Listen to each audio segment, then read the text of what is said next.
Nacido en el corazón de una España devastada por la guerra, creció rodeado de pérdidas y se transformó en el ídolo más adorado de la pantalla chica en el país. Sancho Gracia fue mucho más que el mítico Curro Jiménez, representó una era, una pasión desbordante por el arte, hasta que su linaje se vio envuelto en la sombra más oscura imaginable. Pero tras la fachada del héroe, se ocultaban confidencias, desbordes emocionales, amores prohibidos y un origen que permaneció en silencio durante décadas. Esta es la crónica verídica de un luchador que persiguió el estrellato, defendió a los suyos con uñas y dientes, y nunca presagió el peso que recaería sobre su nombre. Lo que estás a punto de conocer te dejará sin aliento. ¿Qué imagen guardas de Sancho Gracia? Deja tu reflexión en los comentarios y únete a la conversación. Félix Ángel Sancho Gracia llegó al mundo sin sospechar que el dolor ya lo había elegido como compañero eterno. Jamás conoció a su padre, arrebatado por una peritonitis fulminante apenas un mes antes de su alumbramiento, cuando el hombre contaba solo 29 años. Su madre, Victoria, se enfrentó a la soledad del duelo con el vientre hinchado, en una nación que se desmoronaba por las heridas internas de la contienda. El barrio de Embajadores en Madrid fue su primer refugio, aunque lejos de ser un nido cálido, la posguerra lo obligó a madurar a golpes, a encarar la existencia sin vacilaciones ni lamentos. Victoria, una mujer de temple inquebrantable, se ganaba el pan como camarera en las cocinas del RIF, convirtiéndose en el pilar que sostenía todo. Pronto, el azar le regaló una segunda chance con Gabino Abril, un gallego que inició como humilde botones y ascendió hasta maitre en el prestigioso Hotel Palace. Aquel hombre se erigió en la guía luminosa de los primeros pasos del pequeño Félix, quien lo quiso con la devoción de un hijo propio. Sin embargo, la calma siempre fue efímera en su trayectoria. A los 12 años, la familia emprendió la travesía atlántica hacia Uruguay, huyendo de un país aún enlutado por sus caídos. Pero la parca los persiguió inexorable, Gabino murió antes de que pisaran suelo montevideano. Con el alma hecha pedazos, Victoria optó por radicarse en Montevideo, no había vuelta atrás. Félix, curtido en ausencias y adioses, iniciaba una existencia en tierra extraña, con las manos vacías pero la mirada cargada de ambiciones. Allí empezó a moldearse ese espíritu indomable y cautivador que lo marcaría de por vida. Entre turnos como friegaplatos, mensajero, chofer de camiones o vendedor de autos, no abandonó los libros, se involucró en pequeños negocios al margen de la ley, solo para subsistir. Pero en su interior ardía una llama callada, un llamado irresistible hacia las tablas. Soñaba con actuar, con metamorfosearse, con proclamar al universo su voz propia. A los 17, sin intuir que trazaba el prólogo de su epopeya, se inscribió en la Escuela Municipal de Arte Dramático de Montevideo. Allí halló a su hada madrina, Margarita Xirbú, la exiliada catalana que vio en ese chico de ojos retadores y elocuencia cortante un don puro, indómito. Sancho devoró cada lección, historia del teatro, dicción, esgrima, ballet, interpretación. De día absorbía conocimiento, de noche, equilibraba cuentas en un banco. Pero el escenario era su oxígeno verdadero. En esa época, una actriz local, Tina Solvillo, comenzó a apodarlo Sancho Panza, luego Sanchito, después Sancho, y así emergió Sancho Gracia, un nombre predestinado a iluminar carteles, a ser aclamado por masas, a grabarse en los anales del espectáculo. Mientras su madre y hermana proseguían su odisea, primero Nicaragua, luego Nueva York, donde Victoria cosía para vivir, él se ancló en Uruguay. Con la compañía estable del Teatro El Galpón, irrumpió en los clásicos del siglo de oro español. Su voz ya no era infantil, era la de un hombre forjado en despedidas, buscando su sitio. Las funciones se extendían hasta el alba, las tournées eran agotadoras, pero su ansia de victoria superaba todo. En ese torbellino conoció a Noela Aguirre Gomensoro, una periodista uruguaya hija de un prominente político del Partido Nacional. Ella lo entrevistó tras una representación, lo profesional derivó en un amor instantáneo. La nota nunca vio la luz, el corazón había dictado sentencia. Pero el capricho del destino intervino de nuevo. En 1962, Sancho planeó una breve visita a España antes de reunirse con su madre en Nueva York.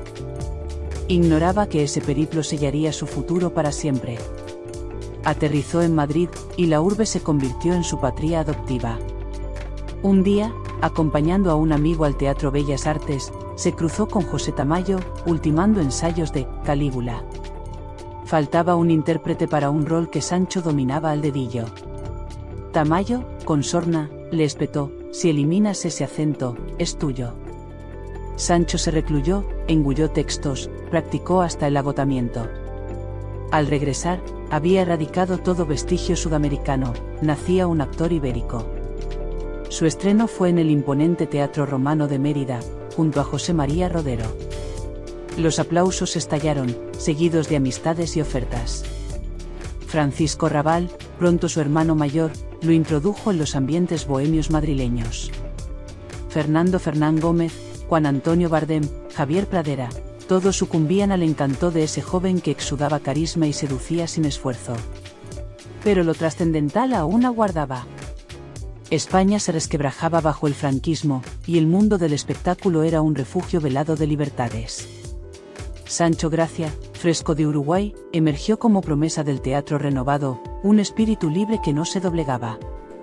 Su presencia viril, voz grave, esa fusión de dulzura callejera y altivez escénica lo hicieron irresistible para el cine. Pronto llovieron roles de acción, forajidos, tipos duros. Su rostro, tallado por la adversidad, parecía hecho para el celuloide. Debutó con fuerza en La Pimpinela de California y Los Duendes de Andalucía, compartiendo con Ana Mariscal. Siguieron Fray Torero, La ciudad no es para mí, junto a Paco Martínez Soria y Gracita Morales, Camino del Rocío, Operación Póker, Trampa en la luna de miel. Su imagen copaba los carteles principales. Pero tras el fulgor, Sancho albergaba una vitalidad que bordeaba el descontrol. Seductor innato, en sets, camerinos y fiestas, las mujeres caían rendidas. Fiel a Noela en lo profundo, no ignoraba el juego de la conquista. Un escándalo notorio estalló en Granada durante una coproducción internacional. Conquistó a Raquel Welch, diosa hollywoodense. El idilio fue fugaz pero ardiente. El esposo, Patrick Curtis, sacó un revólver y lo persiguió por el hotel. Terminó en comisaría, con Sancho echado del rodaje. Años después, lo relató con picardía: quiso matarme, pero si hay que morir, que sea por una como Raquel Welch. Su inglés fluido le abrió puertas globales. En Marco Antonio y Cleopatra, con Charlton Heston, Burt Reynolds, Robert Taylor. Kenneth Will le aconsejó: para amenazar de muerte, míralo fijo y susurralo bajito, así aterra más. Lo hizo Mantre. En el glamour, su ancla era Noela. Pese a distancias, rumores y flechazos efímeros, su lazo perduraba. En 1969, se casaron por poderes, él en Barcelona, ella en Montevideo. El padrino, Adolfo Suárez, amigo y director de TVE. En realidad, Raúl se casó por mí, bromeaba. De esa unión nacieron Rodrigo, Félix y Rodolfo, este último heredaría el talento. Sancho escalaba, y Suárez lo impulsó en TV con Los Camioneros, éxito rotundo. Pero 1976 lo inmortalizó, encarnó a Curro Jiménez, bandolero noble, Robin Hood andaluz con caballo, escopeta y mirada penetrante. La serie, ideada por él, arrasó audiencias. Curro era Sancho, rebelde, justo, apasionado. España despertaba de la dictadura, necesitaba ídolos. Con Pepe Sancho, Álvaro de Luna, Eduardo García, formaron la banda icónica. La cabalgata resonaba en hogares, niños lo imitaban, mujeres lo adoraban. Sancho vivía el rol, símbolo de transición. En 1977, pidió voto para Suárez en las primeras elecciones libres. Premios llovieron, TP de oro, Ondas. Ganó un Nación. Pero el éxito cobraba factura, ritmo infernal, tentaciones, excesos. Las grietas internas asomaban, y la montaña rusa apenas comenzaba. Los focos lo seguían a todas partes, las cámaras lo acechaban en cada set y los aplausos se habían vuelto su banda sonora diaria, pero detrás de ese telón de triunfo la vida de Sancho Gracia empezó a parecerse a una de esas tragedias griegas que tanto le gustaba interpretar.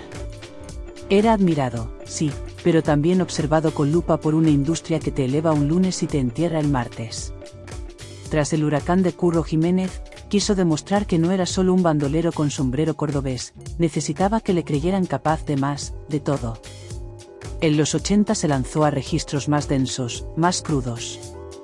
Protagonizó La Máscara Negra, se metió en la piel del empecinado en los desastres de la guerra, papeles que le permitían mostrar heridas abiertas, no solo heroísmo de postal. Fue el Capitán Piñero en La Isla de los Fugitivos y hasta encarnó a Simón Bolívar en una superproducción que lo llevó de nuevo a recorrer América Latina con la bandera de la libertad en la boca. El cine lo reclamaba, pero el teatro seguía siendo su santuario. Allí no había trucos de montaje ni maquillaje que tapara la verdad, solo él, el texto y el público. Era feroz en los ensayos, exigente hasta la crueldad, porque para él cada función era un duelo a muerte. Quienes lo rodeaban sabían que trabajar con Sancho era subirse a un toro bravo, impredecible, apasionado, inolvidable. Y en medio del vendaval, su familia era el único puerto seguro. La casa con Noela y los 3 hijos, Rodrigo, Félix y Rodolfo, era el lugar donde se quitaba el disfraz de estrella y volvía a ser simplemente un hombre. Allí se redimía de las noches largas, de las copas de más, de las miradas que se le escapaban en los rodajes. Los chicos crecían viendo a su padre en la tele, pero también viéndolo llegar agotado, con la camisa arrugada y los ojos llenos de historias. Rodolfo, el mediano, empezó a mostrar inquietudes artísticas desde pequeño. Sancho, que en el fondo quería para él una vida más tranquila, no podía evitar que se le hinchara el pecho cada vez que lo veía subirse a un escenario. «Estudia algo serio», le decía, pero con la voz quebrada de orgullo. El equilibrio, sin embargo, era un malabarismo delicado.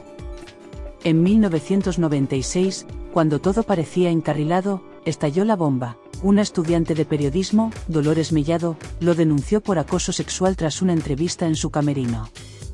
Los titulares se volvieron veneno puro, los programas de corazón hicieron fiesta con el caso, y Sancho, por primera vez, optó por el silencio. Sabía que cualquier frase sería retorcida, usada como arma. Un año después, la justicia lo absolvió por completo. Quedó limpio ante la ley, pero sucio ante la opinión pública. Aquel golpe le caló hondo, desde entonces fue más hermético, más selectivo con quienes lo rodeaban, más celoso de su intimidad. Volvió al cine con más hambre que nunca. Trabajó con Miguel Hermoso, con Vicente Escrivá, con Mario Camus. En Maníes y Tarantos brilló como un gitano trágico, en La huella del crimen se metió en la piel del asesino Jarabo y dejó al público con la piel de gallina. Pero el daño estaba hecho. En 1997, Adolfo Aristarain lo rescató para Martín H., una película generacional que lo puso de nuevo frente a los jóvenes. Compartió plano con Cecilia Roth y Federico Lupi, y la crítica aplaudió su madurez. Luego vinieron Vicente Aranda con La mirada del otro y Alex de la Iglesia con Muertos de risa y La comunidad. Sancho se reinventaba una y otra vez, demostrando que podía ser contemporáneo sin traicionar su esencia de hombre de otra época. Pero el verdadero enemigo ya se había instalado dentro. En 2001 le detectaron un tumor en el pulmón derecho. La noticia fue un mazazo. Operación de urgencia, extirpación de parte del pulmón, quimioterapia que lo dejó en los huesos. Aún así, no perdió el humor. Hacía chistes en el hospital, le quitaba hierro al asunto, protegía a los suyos con su sonrisa de siempre. «Me he salvado gracias a Noela», repetía. «Ella ha sido mi salvación, la que no se ha separado de mí ni un segundo». En plena convalecencia, sonó el teléfono. Enrique Urbizu lo quería para un papel pequeño en La caja 507. Débil, con la voz ronca, aceptó sin dudar. El cine era su oxígeno. Alex de la Iglesia lo reclamó de nuevo, esta vez como protagonista absoluto de 800 balas, un homenaje al spaghetti western rodado en Almería, bajo el mismo sol que lo vio nacer como estrella. Aquel papel le valió el premio Ondas en 2002, uno de sus últimos grandes reconocimientos. Pero el cuerpo ya no seguía el ritmo del alma. Las fuerzas flaqueaban, los días se hacían más lentos, los proyectos se espaciaban. Aún así, sacó arrestos para volver a la televisión con La dársena de Poniente, y luego vinieron Los managers, El prado de las estrellas, Entre lobos y su participación en la impactante balada triste de trompeta. Siempre entregado, siempre presente. En 2006 regresó a Uruguay para rodar la secuela de Curro Jiménez. El país que lo vio crecer lo declaró de interés nacional. Fue un reencuentro cargado de emoción, de recuerdos que olían a mate y a escenario. Años después, en 2014, Galicia le erigió un busto en Mondariz Balneario. Allí estaban Noela, los hijos, el nieto Daniel, aquel niño al que Sancho adoraba con locura, sin imaginar lo que el destino guardaba. Porque el cáncer, ese viejo conocido, había vuelto con más fuerza. Pero Sancho no se rendía. Seguía viajando, actuando, abrazando a los suyos con la misma intensidad de siempre. Sus ojos, cada vez más serenos, guardaban toda una vida, las noches de teatro en Montevideo, los rodajes bajo el sol de Almería, las tertulias con Raval y Fernán Gómez. Todo se condensaba en una mirada profunda, sabia, llena de fuego contenido. Y justo cuando parecía que la historia se cerraba con dignidad, el apellido Sancho Gracia estaba a punto de enfrentarse a su capítulo más oscuro, uno que ni el guión más atrevido habría osado imaginar. La salud se le escapaba entre los dedos como arena fina, pero Sancho Gracia seguía siendo el mismo toro que cargaba contra la vida. En los últimos meses apenas podía levantarse de la cama, el cuerpo ya no respondía a la voluntad que lo había llevado de lavaplatos en Montevideo a ídolo nacional. Aún así, su carácter permanecía intacto, fuerte, rebelde, con esa chispa que hacía reír incluso a los médicos. Noela era su sombra constante, su enfermera, su faro. Me he salvado gracias a ella, repetía en cada entrevista, con la voz cascada pero firme. Aquella mujer que lo había atrapado en una entrevista en Uruguay seguía siendo su compañera de batalla, la que le sostenía la mano cuando el dolor apretaba. El 8 de agosto de 2012, en la Clínica Quirón de Madrid, la leyenda se apagó. Tenía 75 años. A su lado estaban Noela, los 3 hijos, su hermana y su sobrina. El vacío fue inmediato, brutal. Las redes ardieron con mensajes, los periódicos abrieron portadas, los homenajes se sucedieron.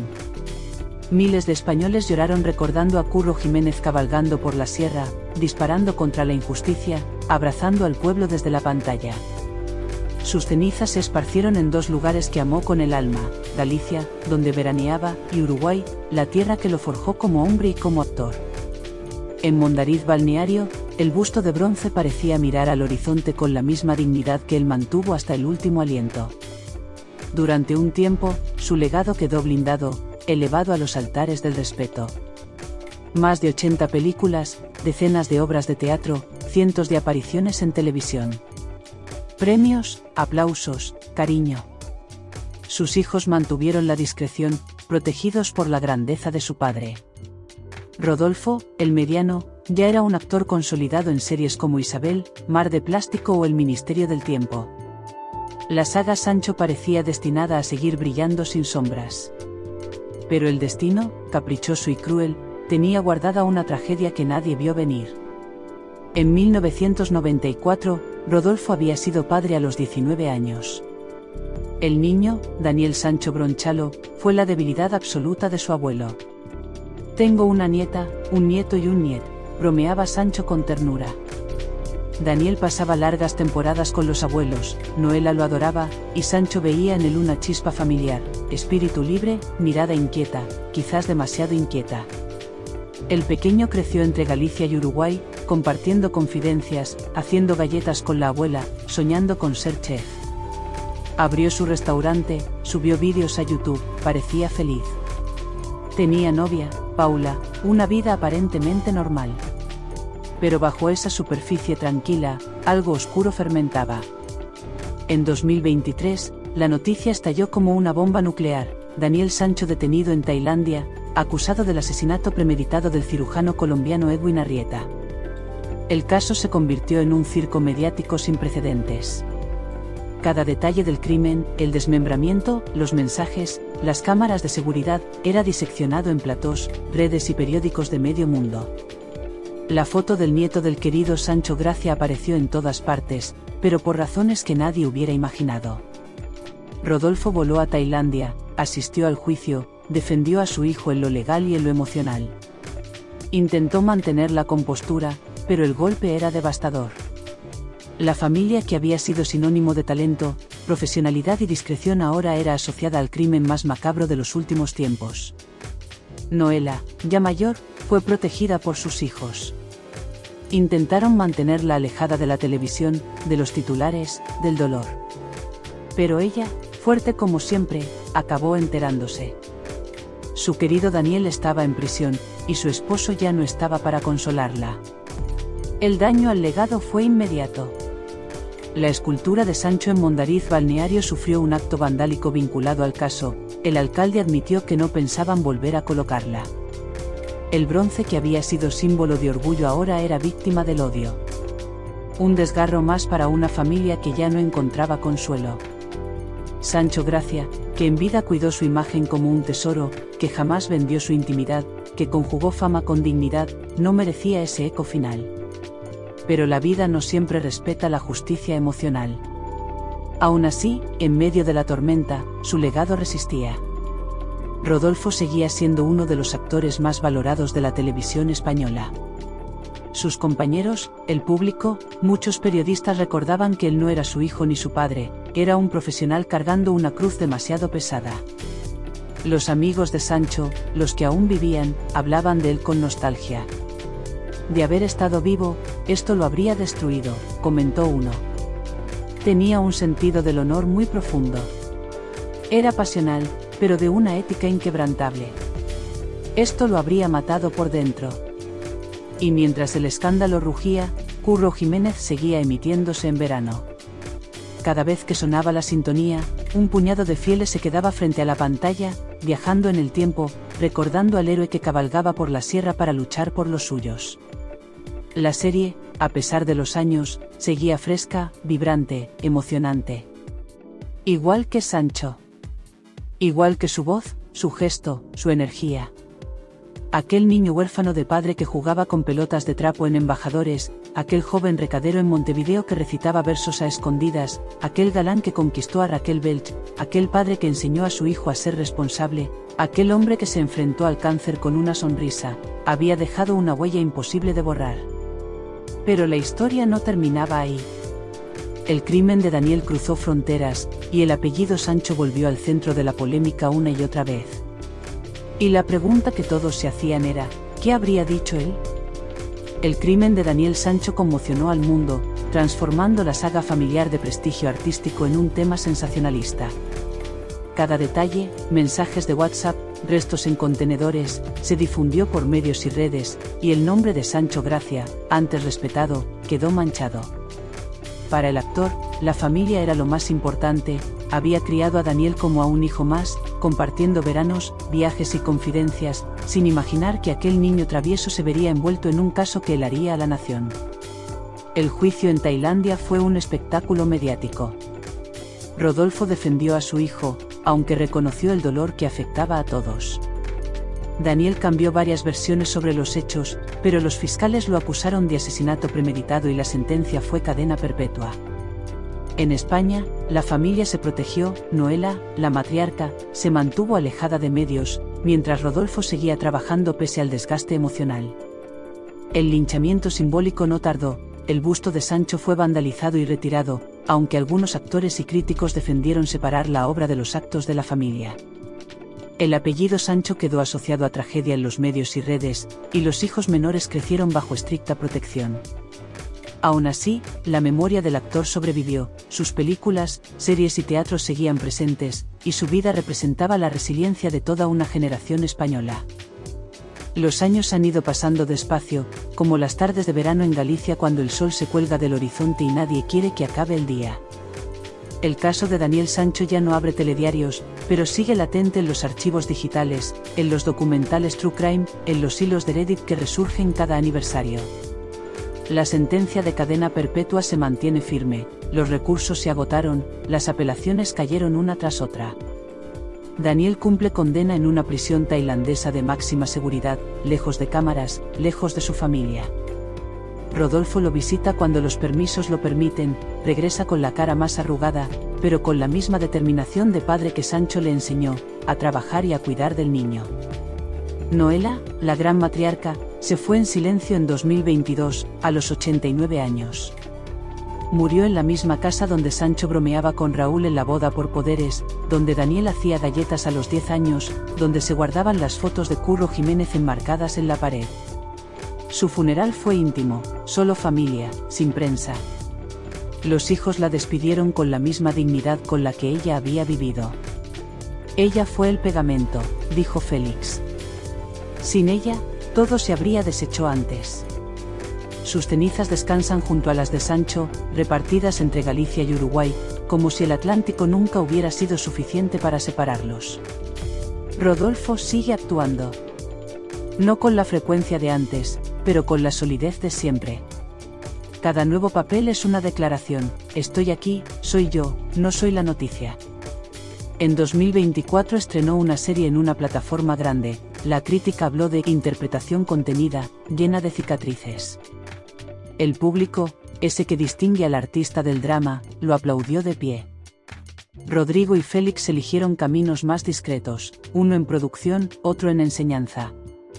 Los bisnietos crecen sin apellidos en los titulares, protegidos por la decisión familiar de no alimentar el circo. El busto de Sancho nunca volvió a Mondariz. El ayuntamiento lo guarda en un almacén, por si algún día. Pero en otros lugares han surgido homenajes más discretos y más vivos. En el Teatro Español de Madrid hay una butaca con su nombre grabado. En Montevideo, la Escuela de Arte Dramático lleva una sala, Sancho Gracia.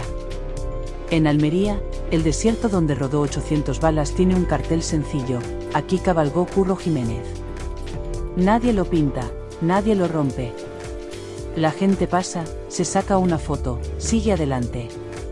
Y Curro Jiménez sigue emitiéndose. Cada verano, en algún canal regional, suena la cabecera y las familias se sientan frente a la tele como quien abre un álbum viejo. Los niños de ahora no saben nada de Tailandia, ni de juicios, ni de vandalismo. Solo ven a un hombre con trabuco y mirada limpia que roba a los ricos para dárselo a los pobres. Y preguntan, ¿era de verdad?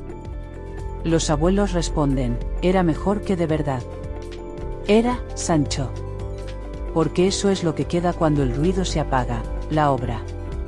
Las más de 80 películas, las decenas de obras, las tardes de ensayo en las que exigía hasta la última sílaba perfecta. Queda la voz grave que susurraba amenazas en inglés, la risa en los camerinos, la forma en que miraba a Noela como si fuera la primera vez. Queda el niño de embajadores que jugó con pelotas de trapo y terminó llenando teatros romanos. Queda el exiliado que lavó platos y se convirtió en leyenda. Queda el padre que dijo, a cuidar del niño, y el abuelo que enseñó a hacer dulce de leche. El apellido Sancho sigue sonando, sí. A veces con el eco del escándalo, a veces con el rumor de los aplausos. Pero la historia ya no la escriben los titulares.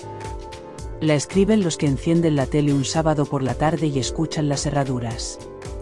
Los que ponen la comunidad y se ríen con su personaje. Los que en un teatro municipal oyen un verso del siglo de oro y sienten que alguien, desde algún lugar, sigue recitando con ellos. Sancho Gracia no era perfecto. Tuvo excesos, errores, noches que no contaría. Pero fue auténtico. Siempre de frente.